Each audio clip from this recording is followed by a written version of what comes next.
or to a large group, but by the end of today that you would have enough information that you feel comfortable doing that. And additionally, if we haven't gotten to it, when we get to the Q&A time, I would like to make sure that each of you knows what you personally would be getting if you were in the cooperative, so that you have the answer to that question, right? Because that's what everybody says, well, what would it do for me? And I want to make sure all of you know what it would do for you. So we'll just... Can I just interject? We're going to hold our question and answers till after she's done with her time, and that way she can get through it. And then, Great. So make note of what you would want to revisit with her and stuff. So, just so that we can give her the time and chasing some little bunny down the trail. So which we do a lot. Which we do. Let me take you there. Okay, I'm sorry. No, this is great. So you'll often be asked, what is the cooperative? And so right there at the top, I put the 2-sentence answer of what is the cooperative. The cooperative is really a financing system that's run by a board of directors that are elected by the residents of Colorado, not run by the government.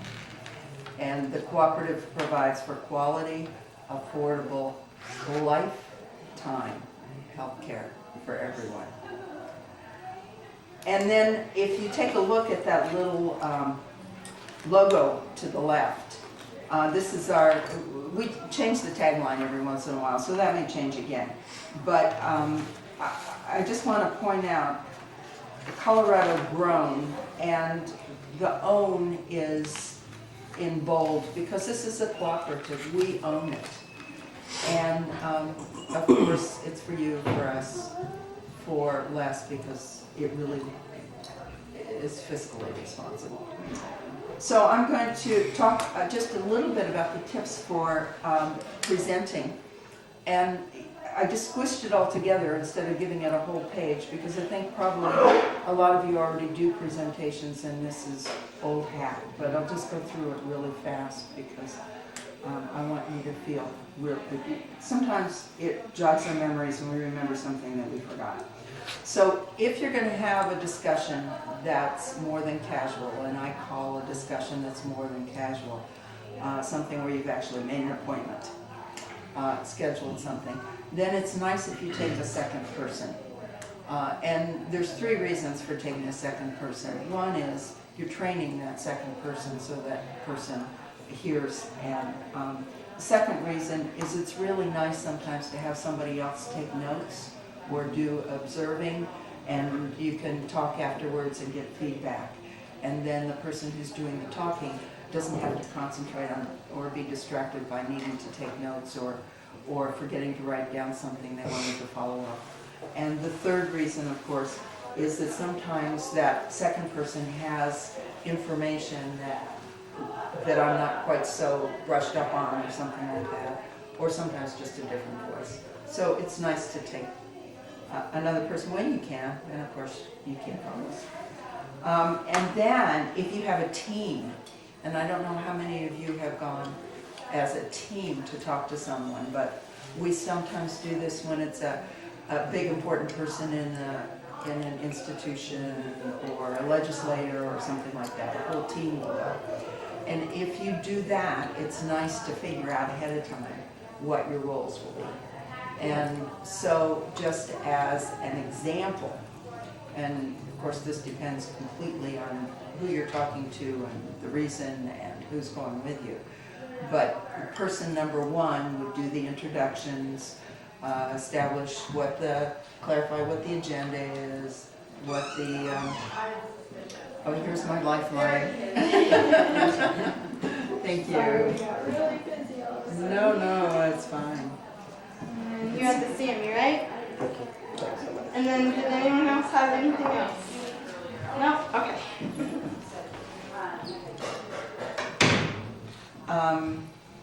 It's important to find out how long you have, because sometimes you come in with a 45-minute agenda and that other person only is planning to see you for 10 minutes, and then you want to readjust real fast. Then the second and the third person can talk about different aspects, depending on what you need. And then the fourth person, if there's a fourth person, can be responsible for making the ask. And the ask can be anything from what that person's opinion is, or whether you can come back and talk to them some more. A really good ask is for contacts. Is there someone else I should be talking to? And if there is, would you do the introductions for us? Or at least let me use your name when I contact that person. That just really helps. And so, and then back to the first person to do the close and the thank yous and to summarize what future actions have been decided on so that everybody is pretty clear on who's doing what and what's going to happen. So how many of you have already done team presentations? Is this, would you? I guess I have, to you guys. Your nurses, you have. I'm sure you have. But I'm going to keep pushing ahead because this isn't that important. And after I finish doing these tips and talk to you about this, then I'm going to talk to you about why you can have confidence in the cooperative, just so that you know why this isn't flaky. And then I'm going to talk about how we're going to get there. And just when you're ready to say, pull out your hair and say, Lynn, please, would you get to what it is? I'll get to what it is. Okay? And then I'll finish up with my pictures and my graphs and stuff like that that are kind of fun that you'll want to be able to use. Okay? So these are the resources that Cooperate Colorado can provide if you're out there doing talks. We can find someone to accompany you, either as a co-presenter or as the person who's going to manage the handouts and the sign-up sheets and everything for you.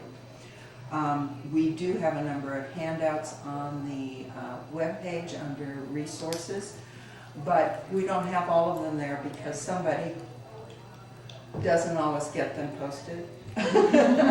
So if there's something that you would like, mention it and see if we already have it. We have PowerPoints there. A lot of the PowerPoints were made by Senator Aguilar, and Katie Conan made a number, and Charles Smith made a number of them, and you can just pick and choose the ones that you would like to use for your presentation. The public sector savings information is also on the website. There's a button for that. Charles Smith has gone to a lot of the counties and cities and some of the school districts and done a comparison of how much money they would save on their employee health benefits with the cooperative. Really dramatic savings, and that's a really good thing to take to the community that you're talking in. And I've got a few of them here. He hasn't done all of them, but he's working on it, and that's really, really powerful information. You can do that, by the way, for hospitals and other businesses if you want to run the numbers. We've got the worksheet that you could run the numbers for. It's just that public information is a lot more available than businesses and hospitals who don't want to share how much they spend on certain things. We also have limited funding available for transportation fees or event fees or things like that, so feel free to ask. And then we have other supplies that you might need. I do want to encourage you to develop your own materials if you're so inclined. Sometimes you have a specific audience and you know that a different tone or something like that would be really effective. Or it's just your personality and you'd like to develop something that matches you.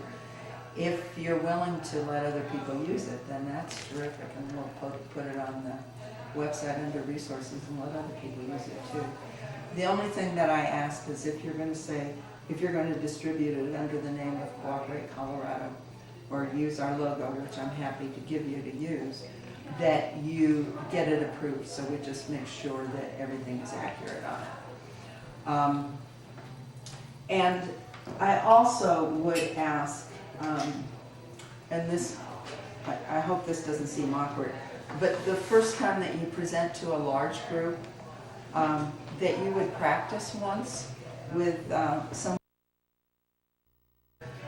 just to make sure that everything is accurate and up to date, the messaging and the activities that are going on.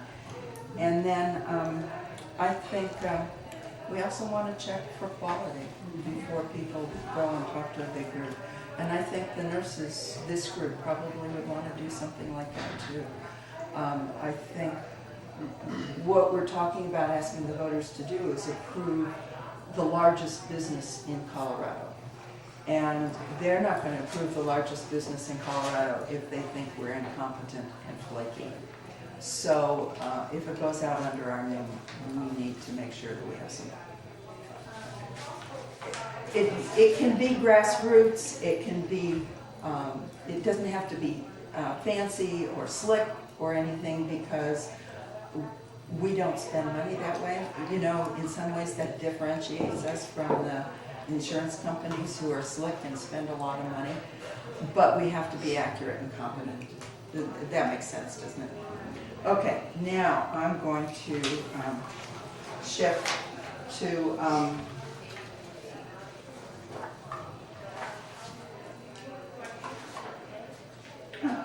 my notes.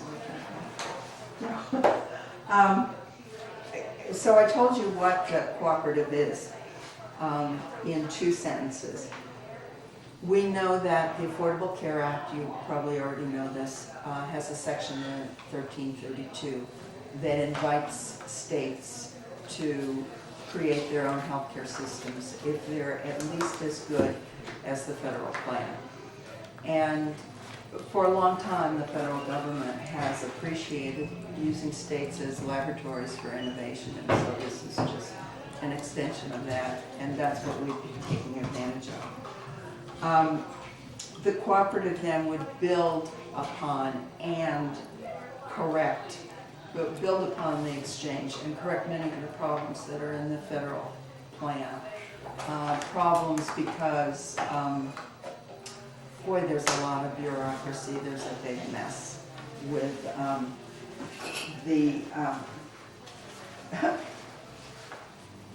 who has seen this? Maybe all of you have seen this chart that I have about that Kaiser Family Foundation put out that shows the steps you go through to be qualified for change. And you don't have to read the details. And this is before there were even problems with it, right? These are just the steps you have to go through. And this is what it would look like if there were the cooperative. Are you a resident? Yes, you're in. So it would correct that nicely. A federal plan is not very responsive to local concerns, and it really lacks cost control. And that says nothing about the 450,000 Coloradans who will still not have health insurance, and almost an equal number that will have insurance, but the deductibles and the copays are so high that they won't have health care. So they'll have asset care, so they won't lose their house, but they won't necessarily have health care. So why should we have confidence that the Colorado Healthcare Cooperative would be a good idea? All right. First of all, the cooperative plan was developed under the leadership, the direction, the inspiration of Senator Irene Aguilar. I think you know that. And she has developed that and vetted it with national and local experts. Dr. William Shao, who some of you will remember was the one who developed created the universal healthcare system in Taiwan and wrote the universal healthcare system that Vermont is trying to put in place. and has consulted all over the world on universal health plans. Read and discussed this Colorado Healthcare Cooperative plan with us and gave it his approval. So that says something very nice. Then the foundation hired Dr. Gerald Friedman, an economist, to run the numbers, did an analysis, compared what it would cost to have the cooperative, compared that to what it costs to have the Affordable Care Act, and what it costs if the Affordable Care Act were not in existence, or were repealed, I suppose. Huge savings that I can talk about later. Addition to that, and other economists have looked at similar plans. Now the cooperative makes it a different kind of governance than other single-payer plans. But when you've looked at the kind of savings that you can get with the universal plan, it's consistent. It's just consistent with everyone that's been done. But remember that Senator Aguilar introduced this as a bill in this year in the 2013 session. So because of that, we were able to get the nonpartisan lawyers and fiscal analysts who work for the Colorado legislature to look at this, because they had to determine that it was indeed legal, that it didn't conflict with any of the other laws of Colorado that wouldn't be overcome by passing the amendment. And came up, when they did the fiscal analysis, of course, huge savings, depending on which year, huge savings to the state of Colorado for covering the state employees' health care benefits. So it's nice to just, we just keep piling on one confidence builder after another. We know that cooperatives are a successful business model.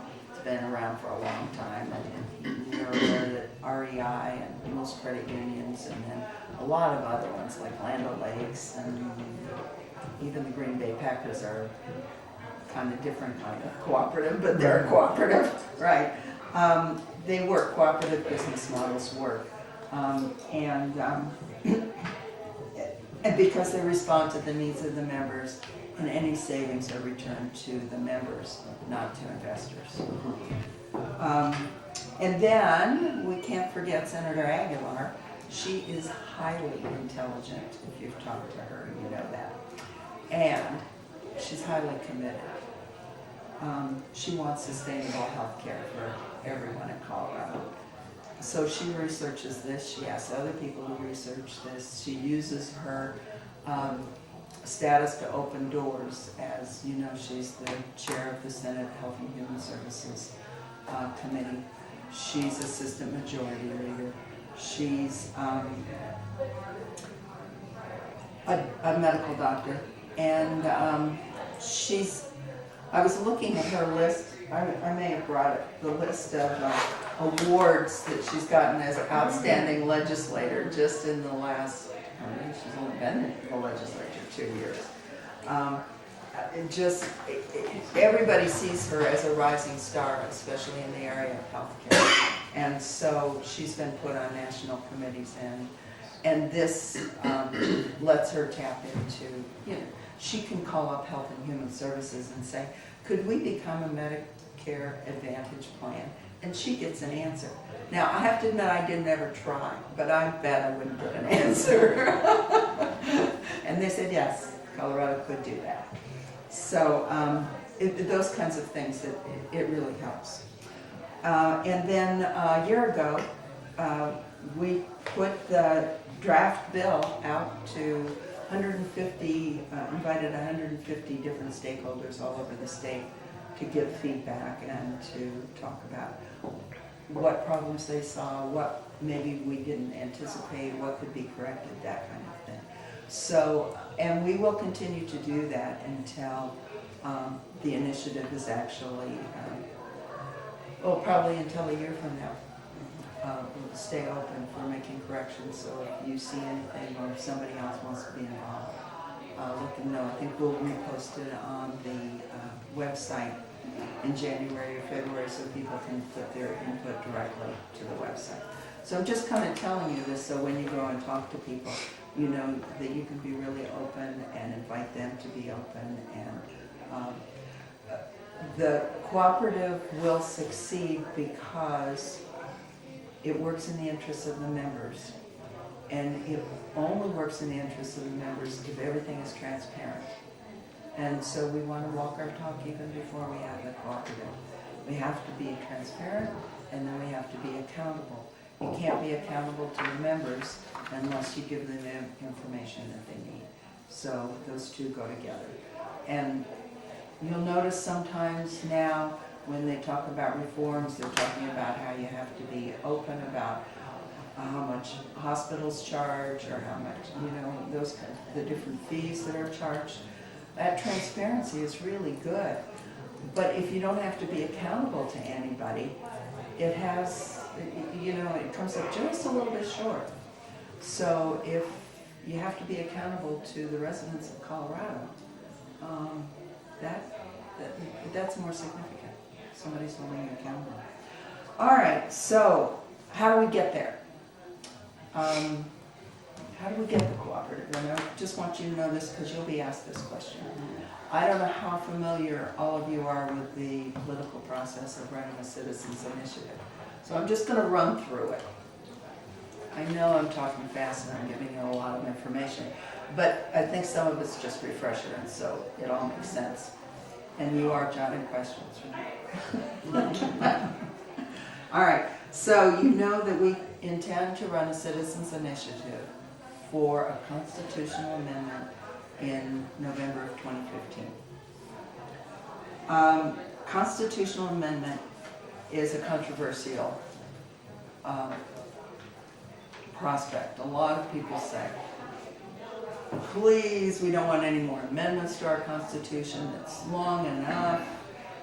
Make an amendment, it can cost, you know, that it's pretty permanent. It's hard to get rid of an amendment. Couldn't you just make it a statute? Well, that was one of the reasons it took so long to introduce the bill last spring. Because the leadership wanted to see if it couldn't be introduced as a statute. And so it went back to the lawyers, the nonpartisan lawyers, and they did this contortion and that contortion and decided, no, it really did need to be an amendment despite everybody's efforts to try not to. Well, I'm so relieved that that's what they decided, because can you imagine if we set up a healthcare system that people are depending on, and then a weird legislator came in and threw the monkey works into it because it's just a statute, and so they just repealed it or changed it. It just wouldn't work. You know, just practically, it cannot run on the whims of legislators. So it has to be a constitutional amendment, even though a lot of people would prefer that it not be. That's the only way it can be statewide. So a citizens initiative, we're one of the states in the country that allows citizens to take an initiative to the voters.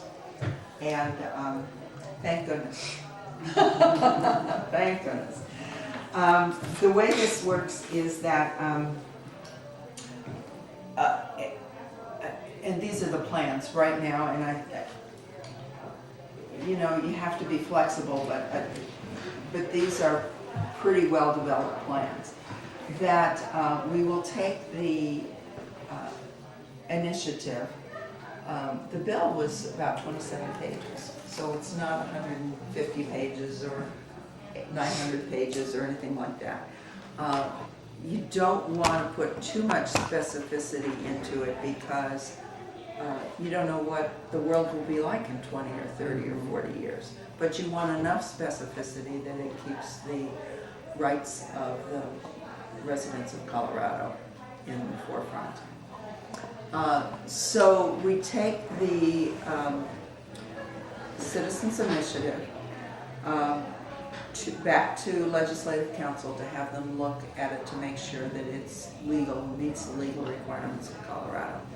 Shouldn't have any trouble with that because remember, it's already been there.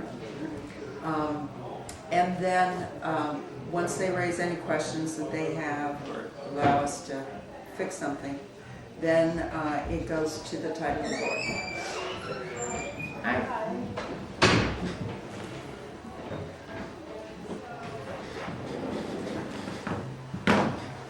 Do you know everybody here? Let's do a quick name thing because I don't know you. Words that will go on the ballot. And from the day that the title board approves sets the title, we have 6 months to collect the necessary signatures. The signatures have to be collected 90 days prior to the November election. And you can't take more than 6 months to collect your signatures. So you kind of decide when you want to take this to the title board.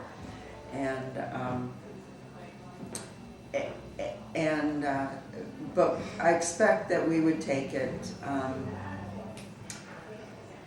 about this time next year or January, something like that. And then because we'd like to get the signatures. If this year we would have needed 86,000 valid signatures. And since so many are thrown out, sometimes a lot of people collect way more, even almost double the number. But they're also getting more sophisticated about ways to collect the signatures to make sure that they're valid. Valid meaning that they're registered voters in Colorado and that their addresses are correct. So that will help. Then once that you've collected the signatures and the Secretary of State's office has approved it, then it gets on the ballot. So for the next 12 months, our job is a lot of field organizing. I understand that in the last 20 years there has not been a ballot initiative that didn't use some paid signature gatherers.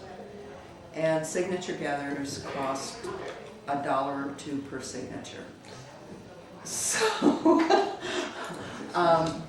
So it is expensive. So for that reason, we would like to minimize the number of paid signatures we have to obtain. But even more important than that, paid signature gatherers don't care about the issue. They don't know about the issue. They can't answer questions. All they want is a signature so that they can get paid, because they get paid by the number of signatures they collect. So we really need volunteers. We really need activists to be collecting these signatures and educating people. I'm very convinced this is going to need to be a personal campaign, that we have to, each of us, decide that we want the cooperative. We want at least a chance to vote on the cooperative, and that's so important to us that when the opposition comes out with their lies and their fancy ads, we already know better.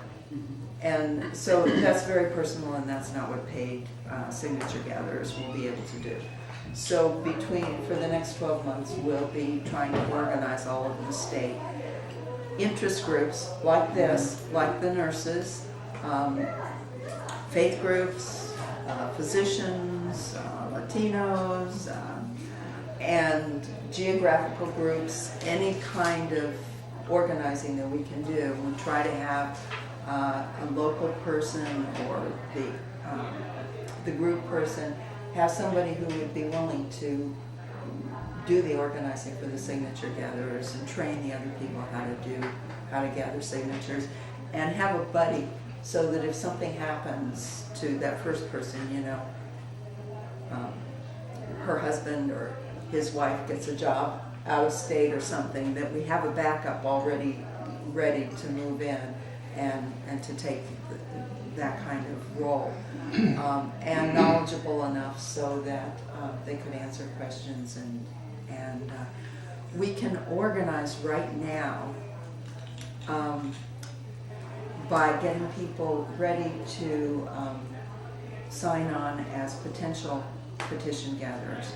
We can also organize around if they've done a public sector savings and they know how much their county or their city could save, then if we had local organizers who were willing to go to city council or go to a commissioner's hearing and say, would you be willing to check into this? You know, it would be nice if they would endorse it, but at least would they be willing to check into this? And I think it takes constituents going and asking for that. I don't think the city manager is ever going to ask for that. It could happen because it would really make a big difference. Poor Wellington even would save like $500,000, and that's probably a lot in their budget, you know.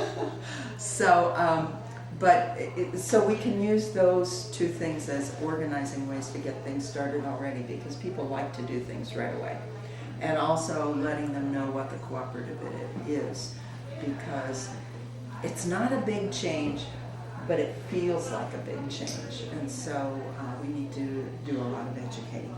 All right, so, and along those lines, I should mention that we're actively searching for a campaign director right now. The deadline is January 3rd. If you know anybody who would be interested in being, who would be good as a campaign director, or even a paid staff field organizer who could help get the local field organizers organized, go to our website, the job description's there. And tell everybody you know. And then, of course, we need to do fundraising, and most people don't like to do fundraising, but even with a lot of volunteers, we're going to need money. And it's pretty clear, been studying other campaigns and learning how other people are successful.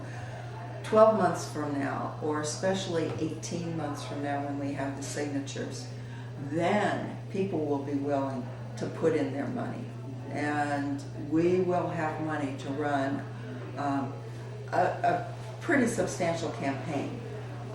Probably not a lot of TV ads, because now they're finding that TV ads are a waste of money. But some TV ads, so that you know, so that people don't think that you've gone underground. But it's more about getting out the vote. And so we have to identify between now and then who our likely voters, who our supporters are, and then getting out the vote. That's a digression, I'm sorry. But you should know that we do have strategies for how we're actually going to win this. So back to the fundraising thing. So the money will come in when people see, oh my goodness, I will have an opportunity to say that I helped create this amazing social change. And Jan's smiling. It's true, though. People will be happy to do that. But we really could use people to help us right now when it's not just so obvious that we're going to win. And so I just mentioned that. Okay, so that's how we'll get to the voters. That's how we'll get it past the voters. And then after passage, let's assume we really are successful, because there's a chance we'll be really successful. I'm planning to be really successful. I do not want to make this my life work. Right. This is not like, I don't need to be, I used to work against war, and that's a lifetime of work. We need this sooner than that. Then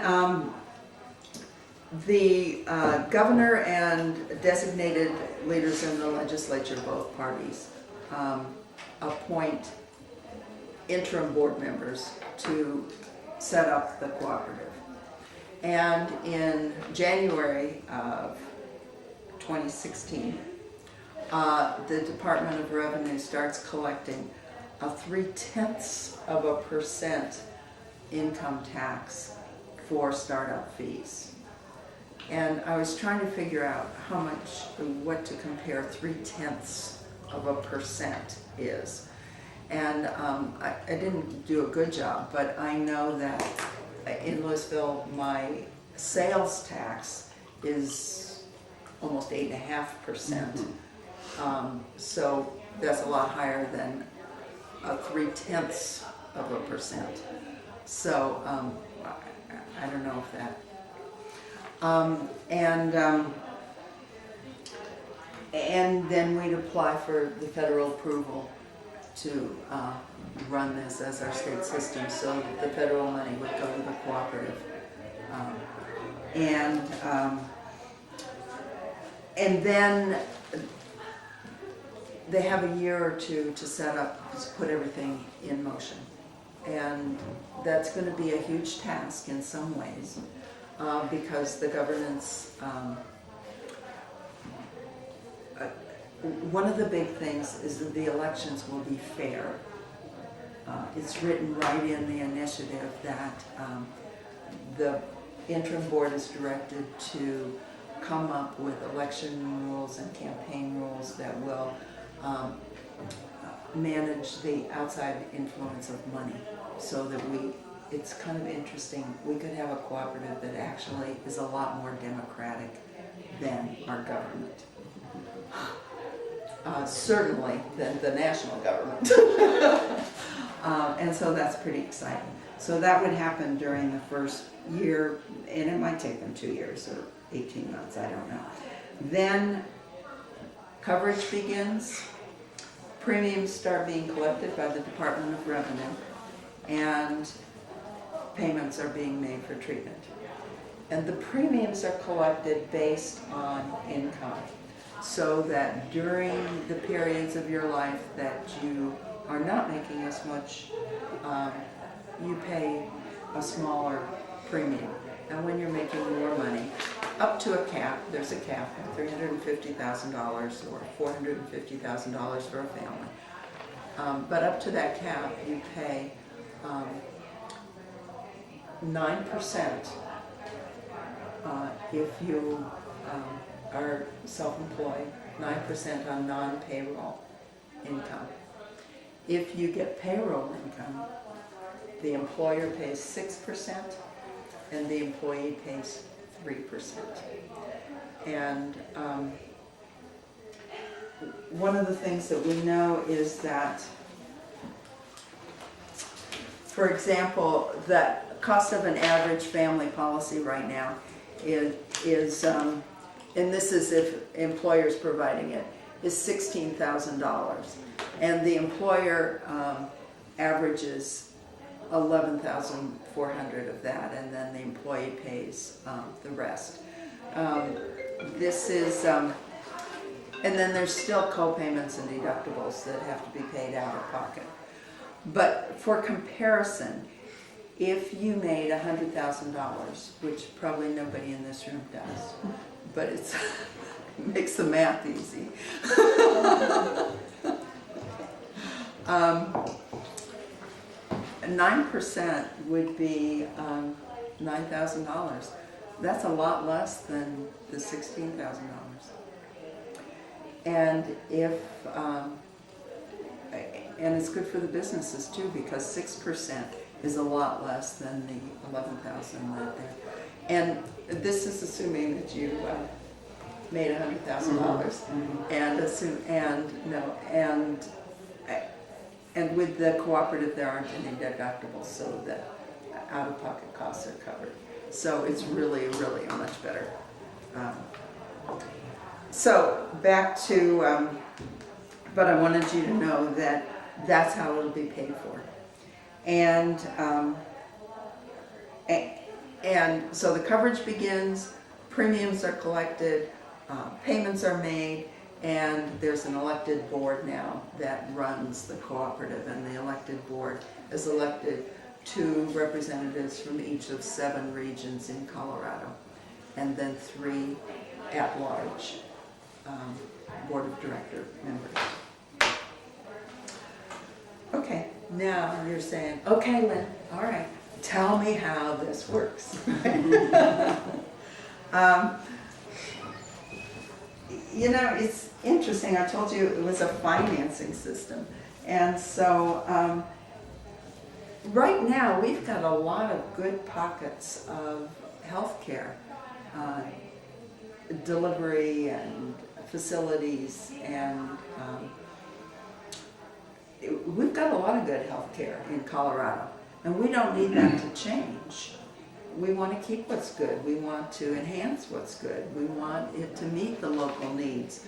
Because what we find is that if you go into local communities like Alamosa or Grand Junction, and I mention both of those because they're geographically kind of self-contained, and so they were able to kind of set up their own kind of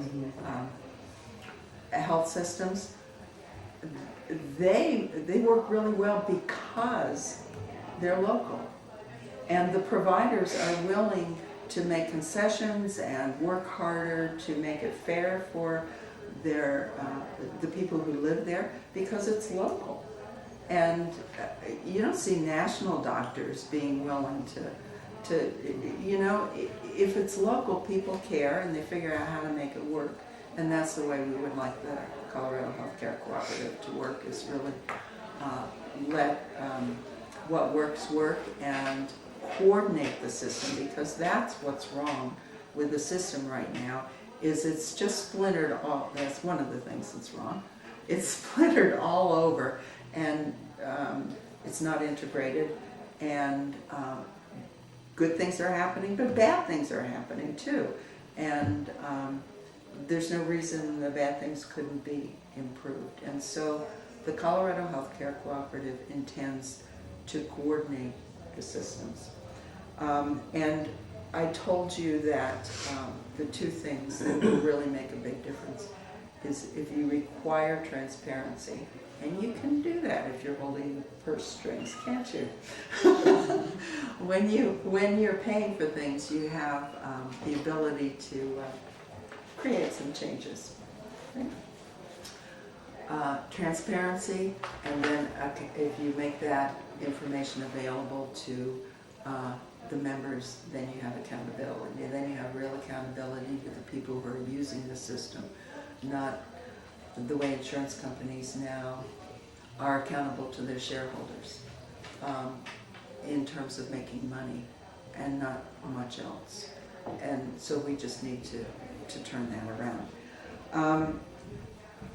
So the idea is more and more we're finding that medical homes are a good way of... does anybody not know what I mean by a medical home? Okay. I know, I'm happy to explain that. And I went to a class of... I presented this at a class, and I asked them what did they think a medical home was, and it was hilarious. You know, it's where you put old people, of course.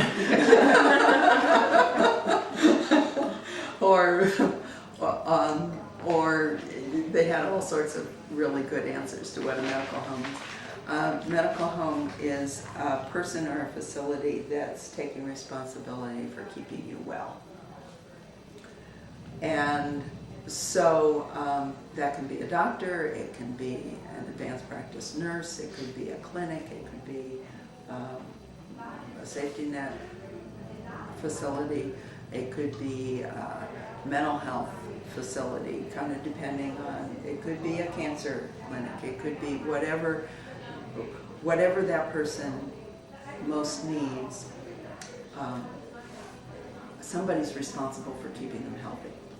And so the medical home, let's say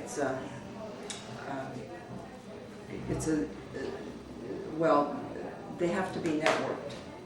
So if I have a problem and I go to my primary care, we'll say that my medical home is my primary care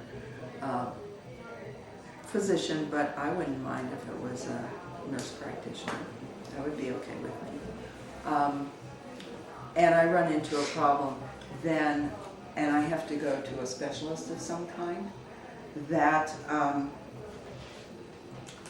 my primary care provider would, my primary care professional, I hate the word provider, would follow me and make sure that I was getting the care that I needed.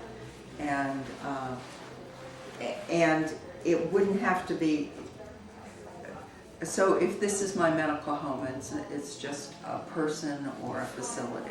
It's where I go. They're responsible for keeping me healthy. And it could be a specialist, it could be a hospital. They have to be connected to all the services that I might need. It could be a case manager. It could be a hospice facility. Whatever it is that I need, the medical home is responsible to provide. And the beauty of this is that some people like this because they could choose a medical home that really specializes in a homeopathic or alternative or complementary medicine. Or they could, as I said, they could go to one, if they're homeless, they could go to one that specializes in treating people who unfortunately sleep under the bridge. You know, we could have medical homes that really specialize in something that is meaningful. And then as a patient, I can choose who I want to have as my medical home because they'll get paid. The cooperative will pay them. Now, some of these will be accountable care organizations, some of them will just be networked. It'll depend on what works in that community, what people want. If there are global payments made, meaning that this facility gets paid a certain amount of money to take care of a certain number of patients, and it turns out that one of those patients has really catastrophic costs, that's fine. We've got this red line around here that kind of reinsures because we don't want to put anybody out of business because somebody needs extra care. So there would be money in the cooperative that saves specifically to take care of catastrophically expensive patients. And then this blue out here also is for public health. There needs to be money available in case there are public health emergencies. And this money out here also makes sure that there's money available to ensure that there's reasonable access to health care. There's some rural communities that really need a little bit more money in order to keep the hospital, the only hospital that's within 300 miles from closing. And so, so there is that extra money to do those kinds of things. An emphasis on prevention, on wellness, and what I call appropriate timely treatment, because we know that not only increases quality of life, but it also saves money. In terms of payments to providers, some people, well, more and more it's shifting to paying for what they call value rather than quantity. And so if you're kept well, you're paid for keeping somebody well, and instead of paid for how many interventions or lab tests you run, something like that. But if you get treatment at the right time, you can prevent all sorts of disastrous things. And so that's why we can't have deductibles. It's because that postpones treatment sometimes and you don't get it at the appropriate time. So it's not always about not having it's not always about replacing treatment with wellness. It's about making it appropriate.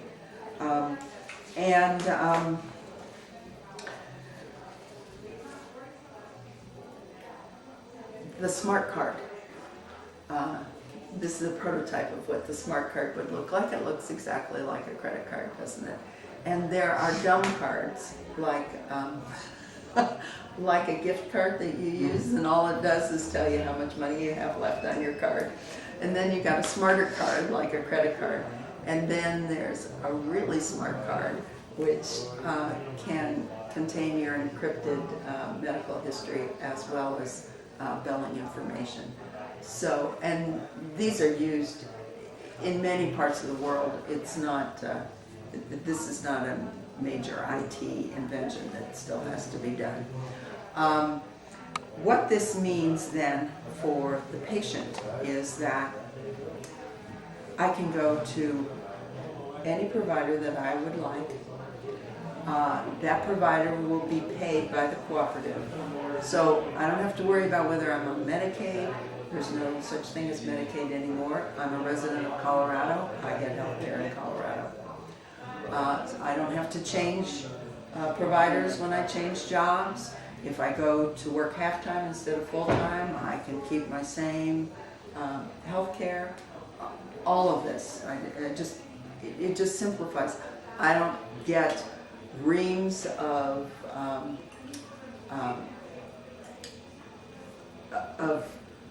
claims and trying to decide how much I have to pay and how much I don't have to pay. When I go to the provider, they run the medical card. It's automatically billed to the cooperative. I'm done. I told you there's no deductibles.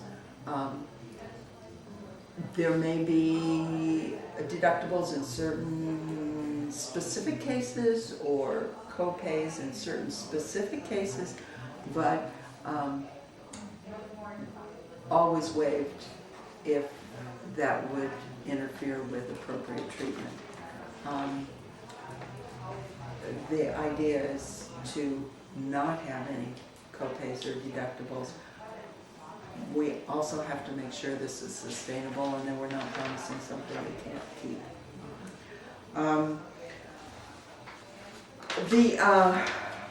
If I were a provider, and by the way I am, I'm a psychologist by, that's my day job, only I don't work very much there because I'm working so hard on healthcare. I'm a patient, I'm a provider, I'm a taxpayer, and I'm a business because I have my own individual provider. So I come at this from, I care about all those aspects of it. As a provider, first of all, you'll get paid. That's nice. Second of all, there'll be hardly any paperwork, remember? And one of the really great things is you get to make treatment decisions with your patients. You don't have to go through an insurance company or third party to decide what you're allowed to do. And you also have health care, lifetime health care security, whether you go part-time or you're a temp or whatever kind of nursing or non-nursing you're currently doing. For businesses, there's a lot less paperwork, They just pay, they don't have to figure out which insurance plan to buy. They don't have to meddle into people's businesses and find out who's planning to get pregnant, and so what kind of plan do they need to get. And remember, there's a lot worse things to have to divulge if you're going into figuring out what kind of plan your employees want. You have healthy workers. And for most of them, as I said, it'll cost less money. Workers' comp, the healthcare portion of workers' comp would be eliminated, so workers' comp would be a lot cheaper for them too.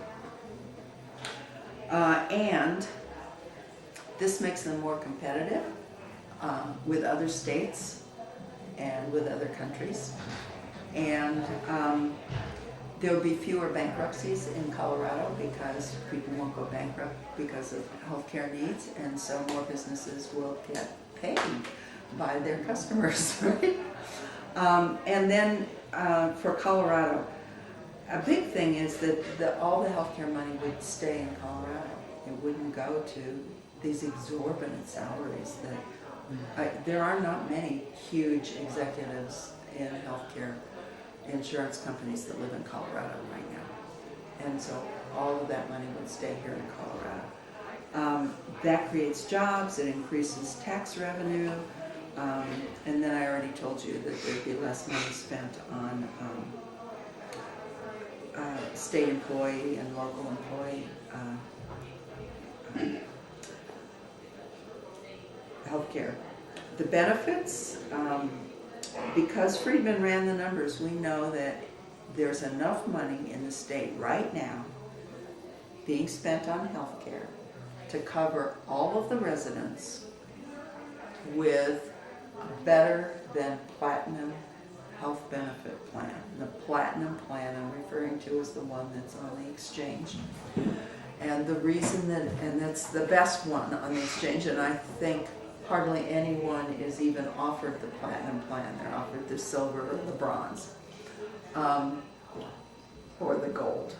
But the reason it's better than the platinum plan is it also includes some vision and dental and hearing, and there's no deductibles, and so that makes it better. And then, as I said, we'll put an emphasis on access so that people who are in rural areas or in underserved areas have access to health care, because you have to be able to afford it, you also have to be able to access it. So I think I've kind of explained how the cooperative would work. So I'll move on, and I'm expecting to have a lot of questions because I know there's a lot of things I haven't, but a few things that I'd just like to sort out. I want you to understand the difference between Cooperate Colorado and the Colorado Healthcare Cooperative and the Colorado Foundation for Universal Health Care and SCR 13002. Okay, those are 4 terms that would be good for you to know. All right. Cooperate Colorado is the advocacy group. We're registered as a nonprofit advocacy group that is going to take we're going to do the heavy lifting to get this passed. The Colorado Foundation for Universal Health Care is a sister organization. They're a 501c3. They can do education, they can do a little bit of advocacy work, and they can do research. And they are also working on the Colorado Healthcare Cooperative. They can take tax-deductible donations, and so it's important to have a C3 associated with this. The Colorado Healthcare Cooperative is both the name of the bill and the name of the initiative, and probably the name of the cooperative after it's passed, right? So, SCR 13002 stands for Senate Concurrent Resolution.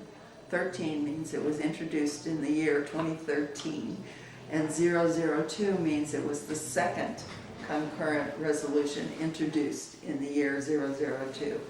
And it's called a concurrent resolution rather than a bill because it was for a referral for a referendum. Irene will not be will not introduce it into the Senate this year. There's no way it would pass, and it would just be a diversion of time and energy.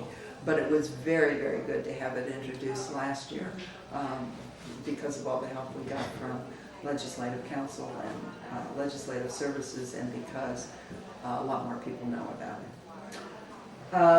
it. So I'll just do my quick going through these things, and then open it up for questions. Does that sound okay? I know this is, all right. How can we save so much money? That's another question you'll be asked. How much money can we save? This is from the Friedman analysis. This tells us that compared to the Affordable Care Act, if this had been implemented in 2014, by 2016, we would already be saving $6.3 billion in Colorado. And that's covering everybody with comprehensive health care. By 2024, it increases to $23.5 billion of savings compared to what it will be under the Affordable Care Act. I mean, this makes a significant difference in the gross state product. This is huge. And then to make it a smaller number that's still pretty big, if this had been passed in 2014, we could be saving over $1,000 per resident by 2016. That's per capita. That's a lot of money. We got 5 million people in Colorado. So 5 million times 1,000 is a lot of money. And that increases by 2024 to $3,683 of savings per resident.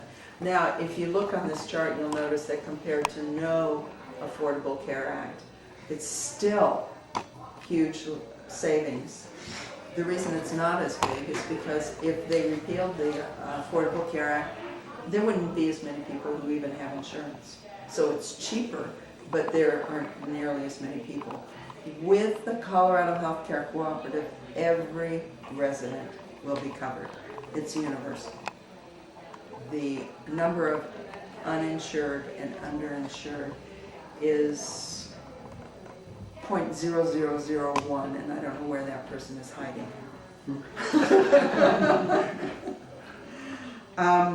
So where did the savings come from? Here's one place they come from that you'll be interested in. This was done for doctors, and I understand there's one for nurses that compares this, but I can't find the chart. This shows, this little green line down at the bottom shows the increase in the number of physicians during those years, and this shows the increase in the number of administrators. And the exchange only adds another layer. It's another marketplace. It just adds another layer of administrators. This is a waste of our healthcare money. This is a waste.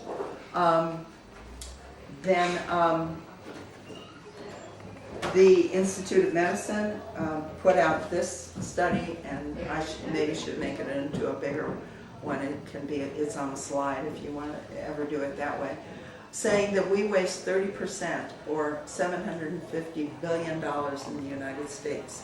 Wasted. This is the Institute of Medicine that says this. It's wasted from this bigger one is unnecessary services, which would be much. You don't need to have so many services if you've got the information here. And you know, right now I think people just, sometimes providers just get lazy and they just want to go ahead and do another blood test, you know, and we should know why you need to do another blood test and what would be the result of the findings, right? And then some inflated prices and some inefficient care delivery. When you work at the local level, you take care to make sure that it's sufficient if it's in your own interest. But if all the money that you save, if you work really hard to save money, the question I always ask is who gets the savings? If all that does is increase the bonus for the executives, why bother, right?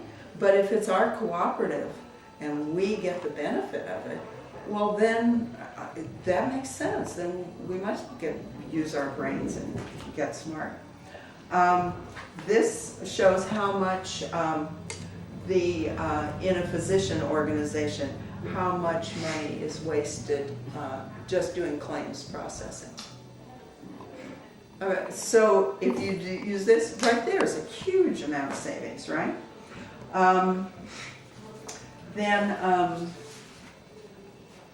this one was put out by Civic. They're doing the all payers claims database information where they're getting information from, this is from hospital, to find out how much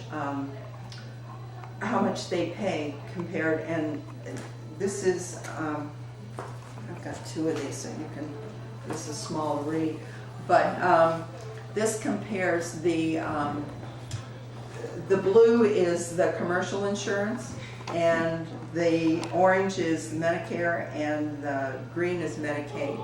And most people have an understanding that Medicare payments are pretty close to what the actual costs are. Not exactly, but and then the other thing that I find really interesting is way up here where you can't even see it are these little lines that say how much the charges are. So, so presumably that's how much an uninsured person would have to pay if they didn't have insurance. Even if the actual cost is closer to that orange line, you can see that even if you bring up the green line so that Medicaid reimbursements are more realistic, which is what the cooperative, when Friedman did the analysis, he included that more payments for providers who treat Medicaid. And I told you, we'll do away with Medicaid. We don't need Medicaid. Everybody has.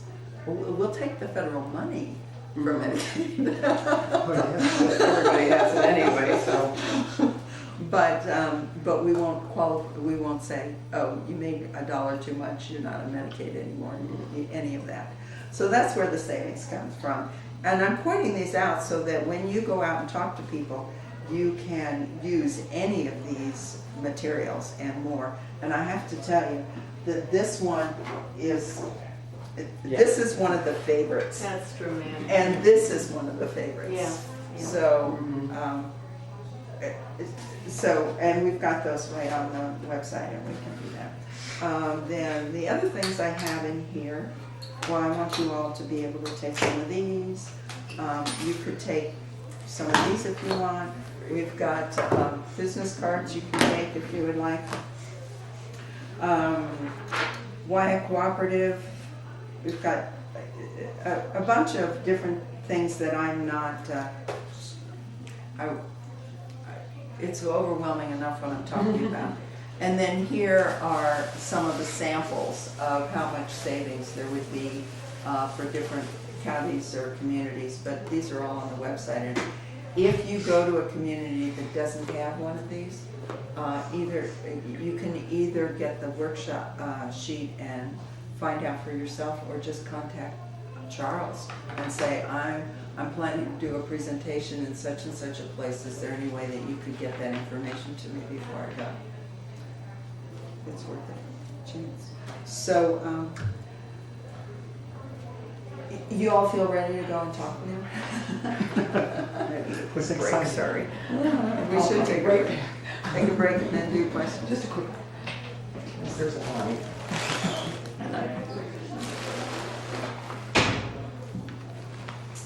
I've had people ask me about taxes and like medical costs that are tax deductible. And so that would eliminate that, right? Or they would just deduct the 9% or 3%? You know, people that deduct for medical costs.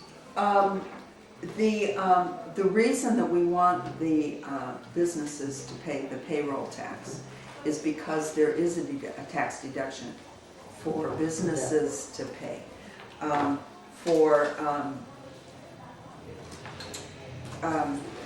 For individuals, that has to, you know, when you work for yourself, when you're self-employed, we self-employed people get screwed. But that's, but yeah, it could, I assume I'm not a tax lawyer, so I can't answer exactly what would happen with that. But that's the reason, you know, some people say, why should businesses have to pay at all? Why? And it's exactly because of the tax law, that if you earn $100,000 and you pay your 3%, that reduces how much your income is because it's pre-tax dollars. So you don't take home $100,000 anymore. And so you only have to pay income, the federal income tax on 3% less than that. You only have to pay Social Security tax on less than $100,000. So it's really to your advantage to have the pre-tax dollars. So that's why I left it as businesses paying for payroll, and businesses get to deduct it as a business expense. But if people want to see a hard copy of their services with the smart card, can you know, people put it in the computer and print off like a hard copy of, just for their own records? They have, I mean, we would encourage that to make sure that there's no fraud. Right. Absolutely. Yeah, no. Transparency is what's going to make this work. Yeah.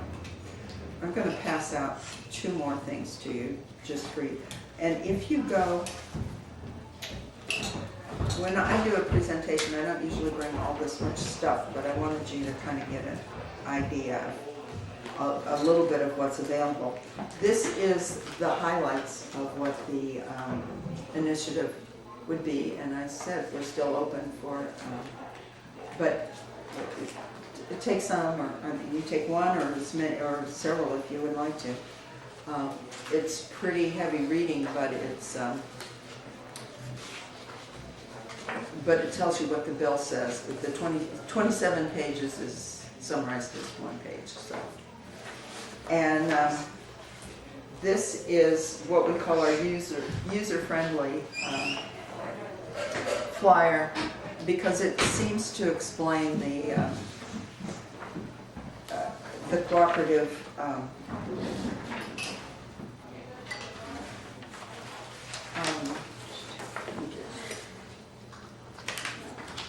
kind of, and I really am interested in feedback from you. It's when you said people ask about the taxes, that's important.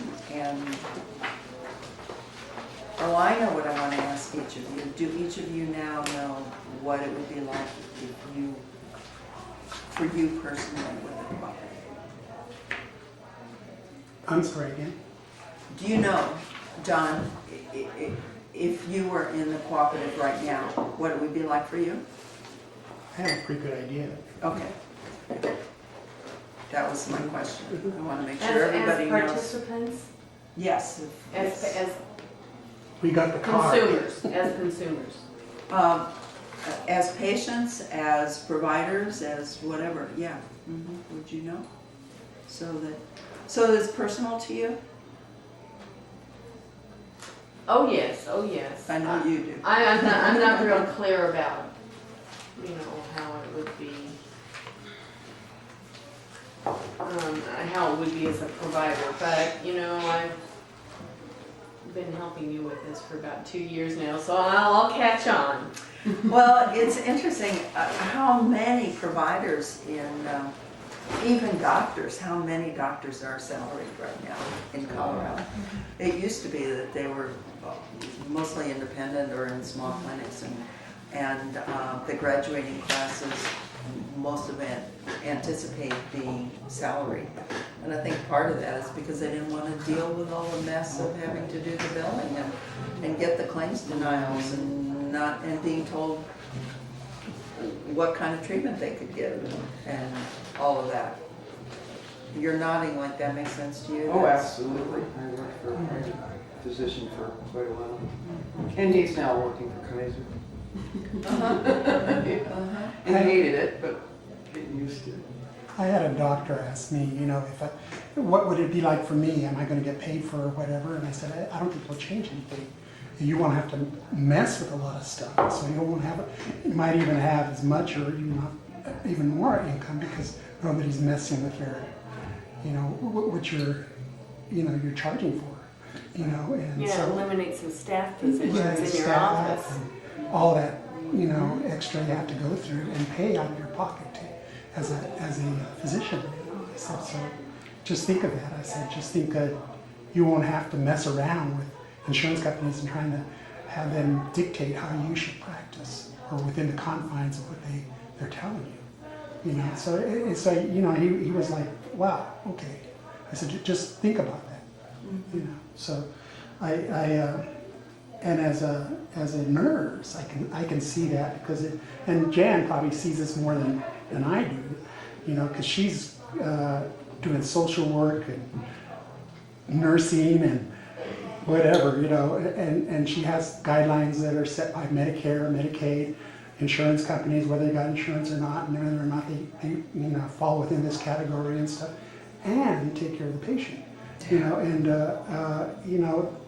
without where just think of the time that she could spend just concentrating on the patient and not thinking about all the rules and regulations, and having somebody else tell her how she should practice as a nurse.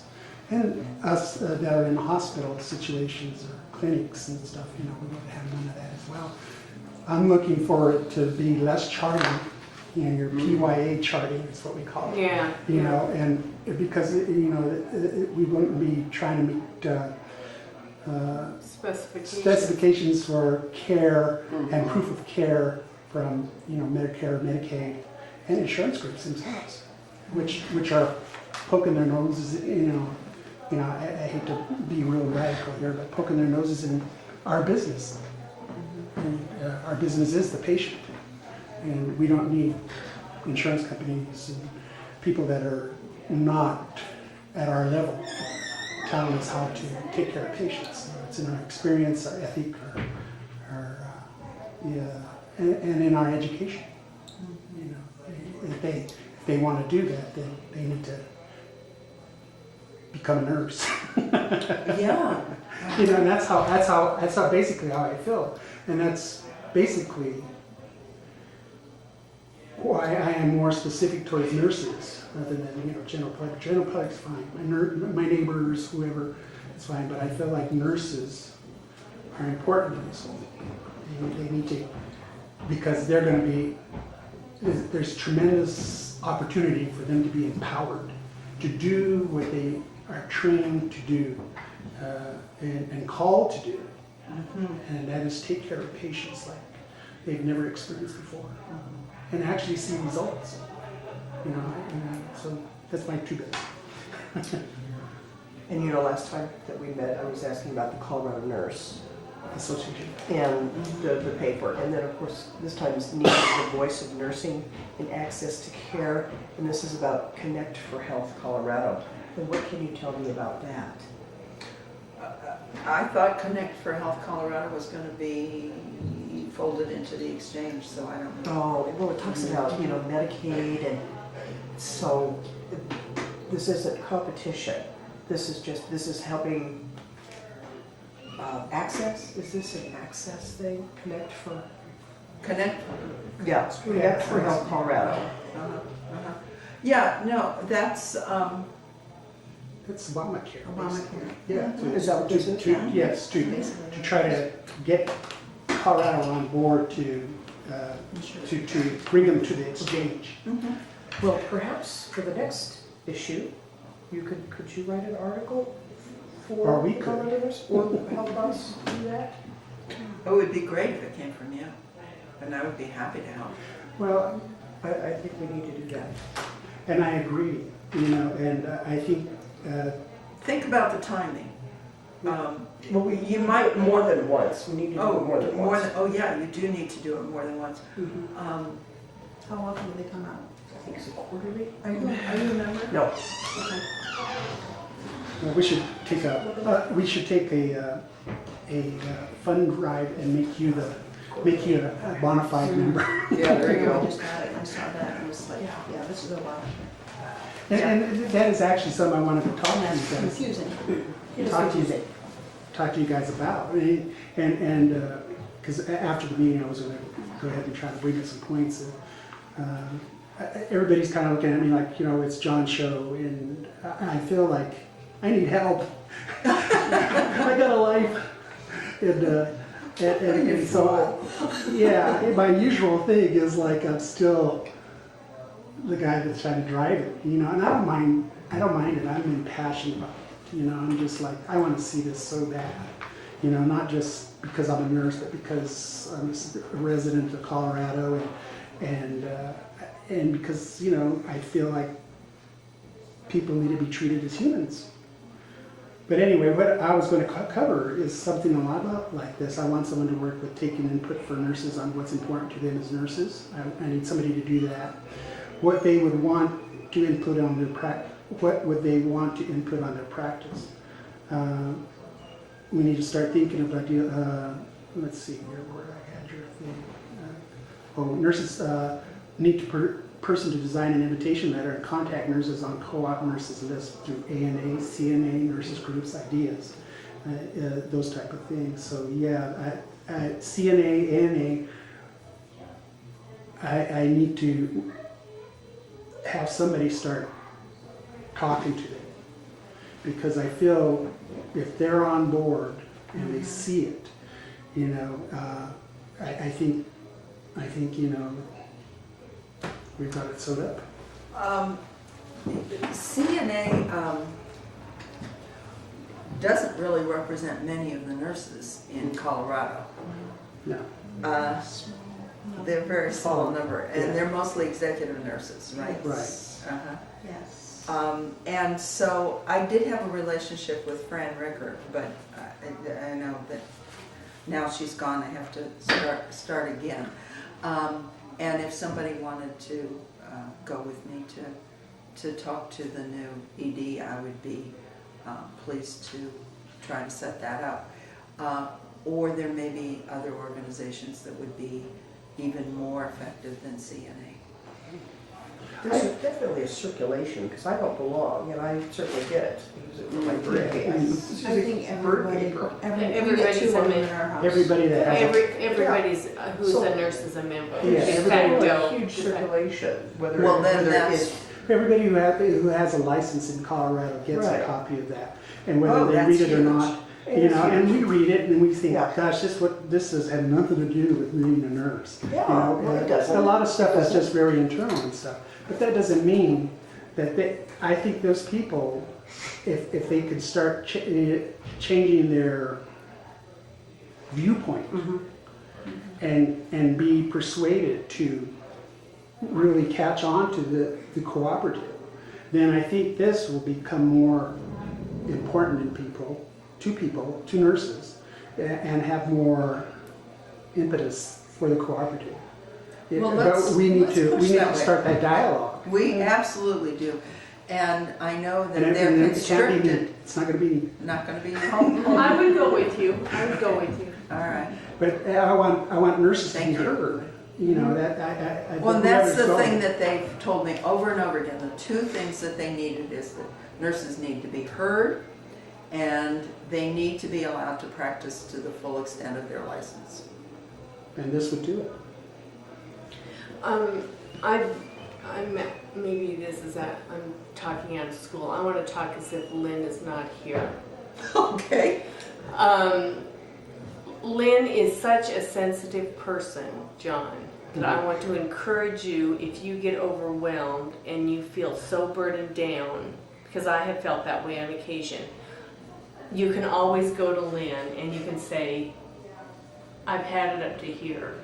And she backs off and she'll say to you, what do you need? Or just tell me when you've reached the limit. And you know, I've done a lot of different things for Lynn. I've done a lot of I've done a lot of variety of tasks. I've helped with the bathrooms. I've called state senators. I would call President Obama if he wanted me to. I would do such a variety of things. I'll remember that. But if I get to a point where I'm just overwhelmed or ticked off or something, I just say, no, this is too much. You're asking me to do too much. Yeah, and I do appreciate that, and I know Lynn is like that. Okay. And I Okay. think I've talked to you enough, emailing more than anything else. But what I'm saying is this group, if we're going to be involved in this group and want it to grow for the sake of the cooperative, to be in support of this, then I think everybody should share in that responsibility, rather than maybe just being the leaders. I want you all to be leaders. Well, you talked about the pyramid with them, didn't you? Right. I it being myself and Jean, that's where we started.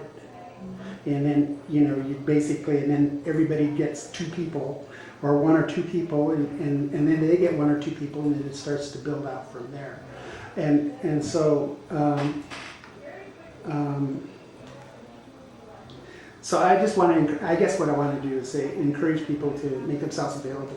I'm not saying, day in, day out, but there's a lot, for me it's starting to be kind of like on my weekend, Saturday morning, I start writing Facebook stuff, and what I'm trying to do on Facebook is another thing, is I'm kind of stuck. I see people saying, oh, we like it, but they're not willing to dialogue, and I don't know how to, the few that do dialogue is really worth it, because other people see that dialogue, and then they it answers a lot of questions for them in the process. I think I gave you guys some, and I would like you guys to start taking that role of creating dialogue and saying, that Facebook page is yours.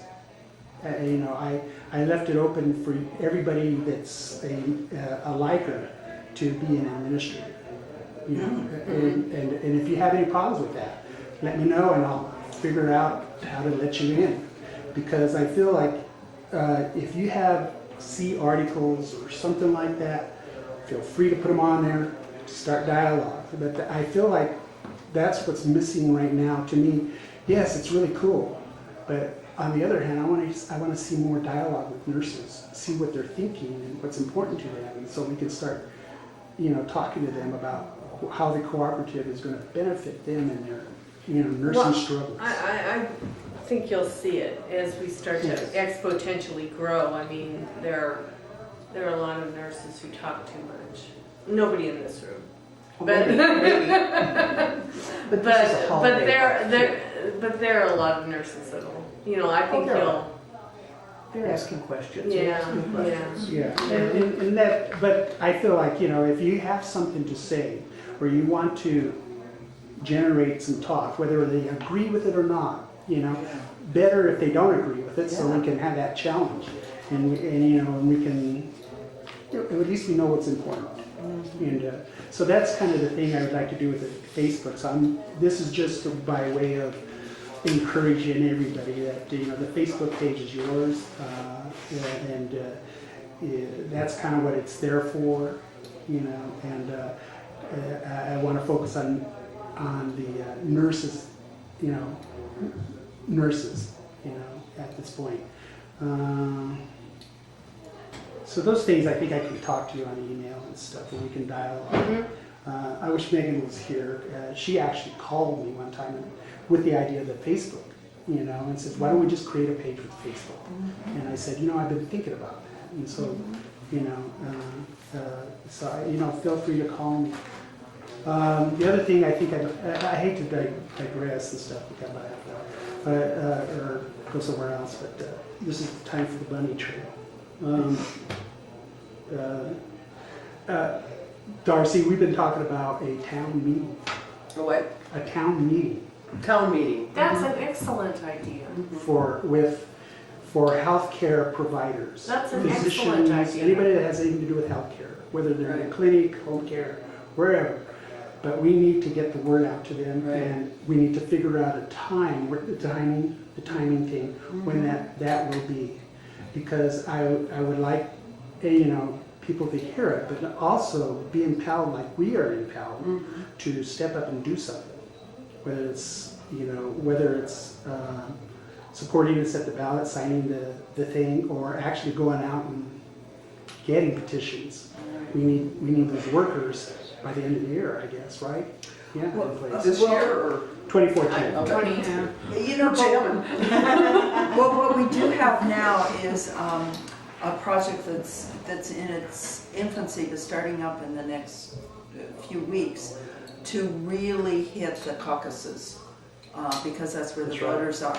And so Eliza Carney is organizing around that, and that's a great way to get people interested in the cooperative and interested in either inviting us back to talk more, or signing up to say that they would be willing to carry the petition once it's there, or so. Yeah, so I should have mentioned that the caucuses are a good thing to organize around, as well as signing up future petition gatherers and the public sector savings. Thanks for reminding me. of But the that. town hall The town hall meeting would be great. would provide that. We would kind of Yes. separate the workers from, you know, the people that just want to sign. And that's fine. We need their signatures. We need their support in any way they can, you know, and those that might want to get money or just go out on the corner and hand out flyers. But at this point, I need people to somehow give me ideas. We need to set a date when the timing is up, and I think you could probably tell us that. I mean, you don't have to tell me right now. No, I but- think almost any time, and I think you wanted Irene to yeah, to be there. Yeah, so and we can- Irene herself, if it's possible, Uh-huh. and people from the cooperative will be in this town meeting, but we have to get the word out so we can get people in there to hear the messages. And you know, I don't expect that. I do expect that there will be people that will be, this isn't for me.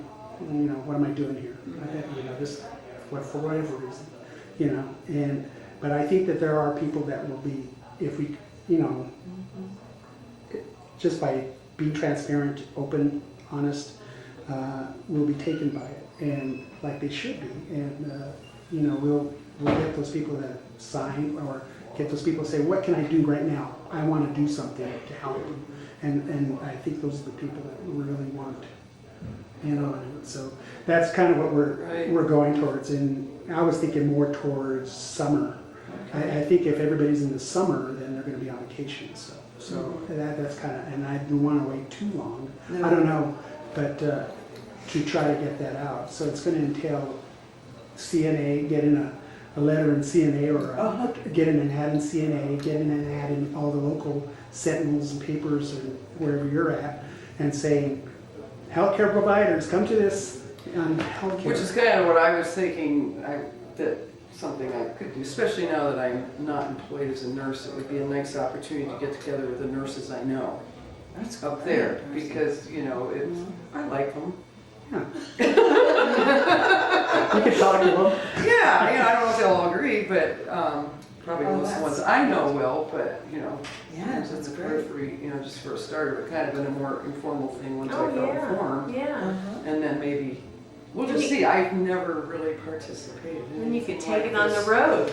Yeah, well, I've been up there a long time, so I do know some people and might be able to pull something off, but there again, it's all about feeling empowered, and that's what this group's about. It's not just my idea, That's you right. know, it's a whole initiative. But I And think we can Right, help. and that's There are what I'm ways that we can feeling help. here, Right. yeah. And remember that, you know, that for every person that you do, you know, kind of bring into the fold or whatever you want to call it, you know, they know people. Right.